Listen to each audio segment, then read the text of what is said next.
Brigadier साहब, sir दो रियासती हल आपके ख्याल में काबिल अमल है?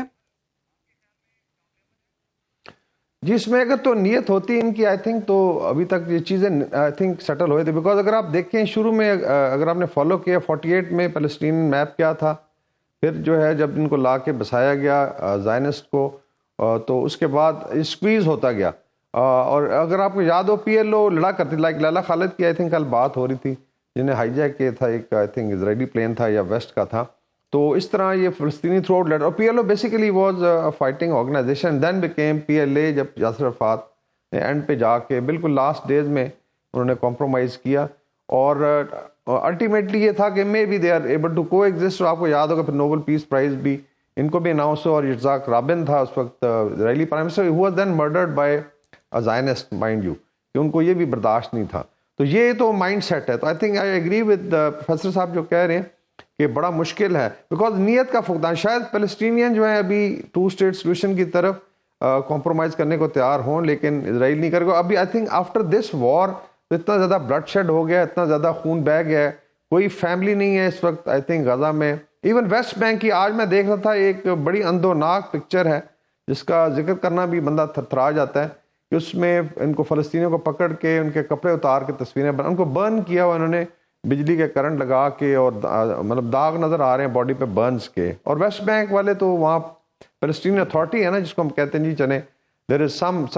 तो आई थिंक दिस इज ये एक बहुत बड़ा फैक्टर। दूसरा सबसे बड़ा इशू वही है जो डेंट हुई है क्रेडिबिलिटी, और हमने पहले ही बात की, अभी है नोशन ऑफ विक्ट्री ढूंढना वेस्ट के लिए भी, और इसराइल जो उनका बगल बच्चा है जिसका इतना शॉक एंड ऑ है, और न्यूक्लियर पावर और मिलिट्री माइट थी जो बिल्कुल उन्होंने दांत खट्टे कर दिए। तो ये आई थिंक बहुत बड़ा चैलेंज है कि जी विक्ट्री नोट पे कैसे खत्म किया जाए।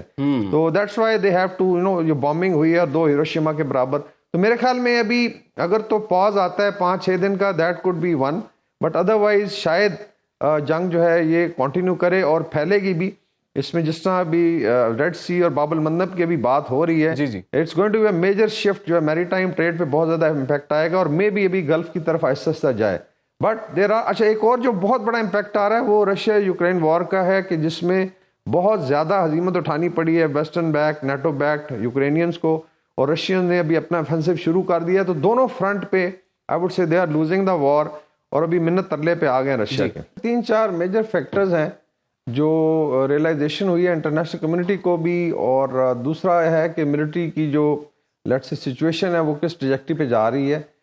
तीसरा आपने आई थिंक हमने फॉलोअप किया था कल जब चाइना में इजलास हुआ था, जिसमें बेसिकली अरब वर्ल्ड के लीडर्स गए थे, और चाइना में फिर आई थिंक बातचीत हुई थी कि कोई इसका हल निकाला जाए। With in I think Israel भी काफ़ी ज़्यादा प्रेशर है, not only because of atrocities but also जो फेलियर हो रहा है उनका मिलिट्री फ्रंट पे। और आई थिंक चौथी रीज़न वो जो आपने मेंशन की स्टार्ट में, कि जो अभी शिपिंग पे इनके लेट्स से अटैक्स भी हुए और कदगन लग रही है। आज की एक और लेटेस्ट खबर ये है कि वही जो गैलेक्सी कंपनी है जिसका कल जो है जहाज़ इन्होंने हाईजैक किया था, जिसकी वीडियो भी आई है, और बड़ी स्टार्टलिंग वीडियो है, it looks like Hollywood movie है। और जिस तरीके से उन्होंने बड़ा डेयरिंग ऑपरेशन किया है, उन्होंने लैंड किया इनके हेलीपैड के ऊपर ही, शिप के बंदे उतरे, उन्होंने फिर उसको टेक ओवर किया, और फिर हेलीकॉप्टर उड़ के चला गया। तो उस लिहाज से देखा जाए तो जो अंसारुल्लाह है या हूतीज़ है, उनकी नेवी भी, उनकी एविएशन और उनकी मिसाइल फोर्स बड़ी ऑर्गेनाइज लग रही है, बिकॉज ये ऐसे लग रहा था कि बड़े ट्रेन लोग हैं। तो आज की एक और खबर ये है कि उसी कंपनी के 2 शिप्स जो हैं जो फ्लाई कर रहे थे शायद बाबुल मंदब वाली साइड पे, आई डोंट नो एग्जैक्ट उनका वेक्टर क्या था, वो फिर उनको डाइवर्ट करने पड़े, और तकरीबन 1600 मील का उनको एक्स्ट्रा आई थिंक डिस्टेंस तय करना पड़ा। तो इसका मतलब है कि ऑलरेडी जो डिटरेंस क्रिएट की है हूसियों ने या अंसारुल्लाह ने, उस स्टार्टेड वर्किंग। हमने कल मेंशन किया था कि अभी इस पे सरचार्ज भी लगेगा, इसके ऊपर रिस्क चार्जेस लगाती हैं कंपनियां, और आहिस्ता आहिस्ता जब ये थ्रेट बढ़ती है तो कमर्शियल शिपिंग कभी भी रिस्क नहीं लेते, बिकॉज कमर्शियल शिप आर्म नहीं होते। लॉ ऑफ द सीज में सिर्फ जो मिलिट्री शिप्स होते हैं वो आर्म्ड हो सकते हैं। आई थिंक ये 3-4 रीजन हैं जिसमें भी नजर आ रहा है उनको कि it's not only international community, उसके बाद जो public pulse across the globe वो फलस्तीनियों के फेवर में है। बिल्कुल। फिर आई थिंक OIC के जो स्टेप्स हैं, जिसमें आई थिंक अभी बात हो रही है इंटरनेशनल क्रिमिनल कोर्ट में जाने की भी।